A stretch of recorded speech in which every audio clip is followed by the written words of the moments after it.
friends, it is day 22 of Vlogmas. We are almost to Christmas.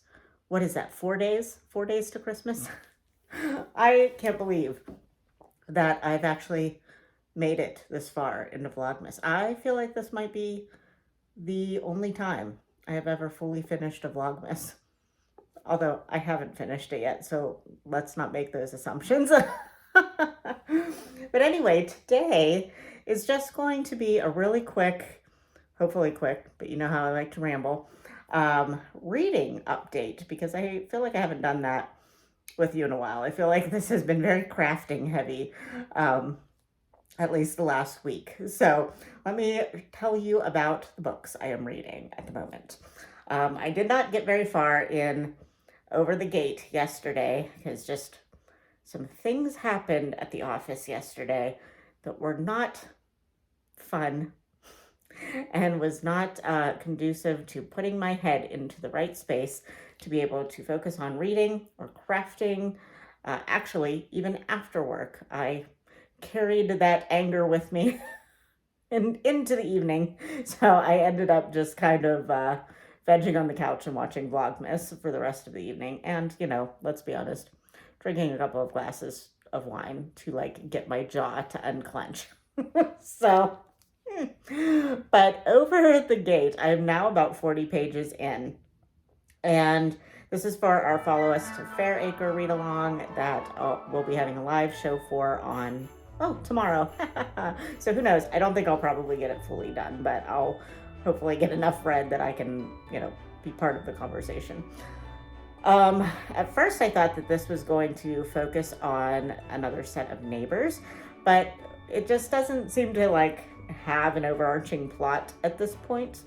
The Misread series is definitely a character-driven series, so you just get a lot of snippets of life in Fairacre and the characters in Fairacre.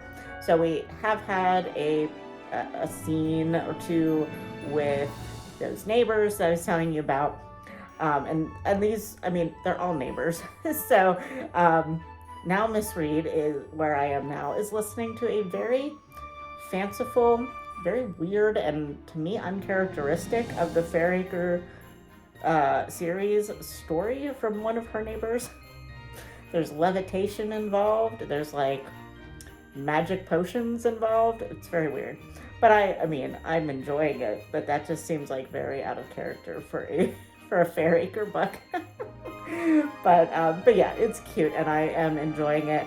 Like I said, I'm only 40 pages in and I need to have about 100 and almost 200 pages read by tomorrow evening. So I don't know if that's going to happen. We are going to give it the old college try, though. So the other book that I am reading is Cold-Blooded Myrtle. That is the middle grade that I have been reading with my friends Jess and Tiffany, and that one is going well. It's getting surprisingly suspenseful for a middle grade series. There's a secret society involved. There's been multiple murders at this point, and it's seeming very ritualistic, which for a middle grade is this is a little intense for a kid, but also it's told in a light, fun way.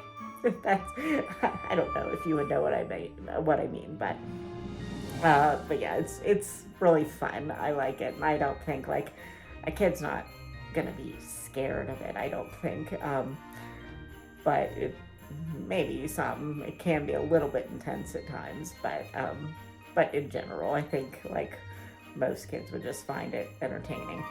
And then the third book that I now am on is Mrs. Jeffries and the Silent Night.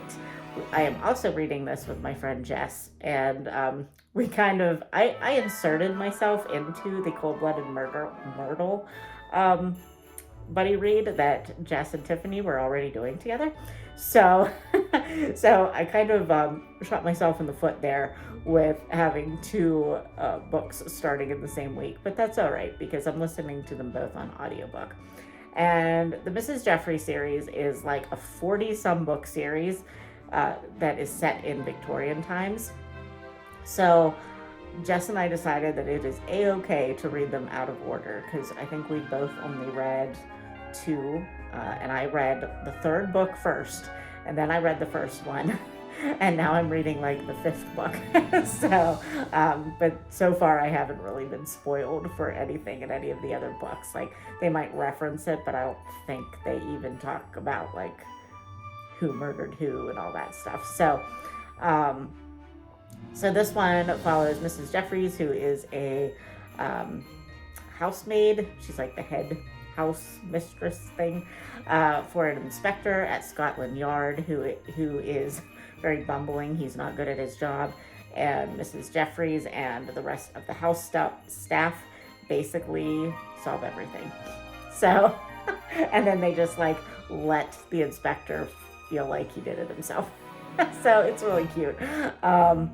And yeah, I'm only like a chapter into it. I didn't get very far into it, so I can't really say much about it yet, but it's cute. So anyway, I'm gonna go, and I will pop back on later, probably with some montages of my crafting. You probably won't hear anything else from me today. All right, friends, I will talk to you later, and you'll see some crafting from me. All right, bye, friends.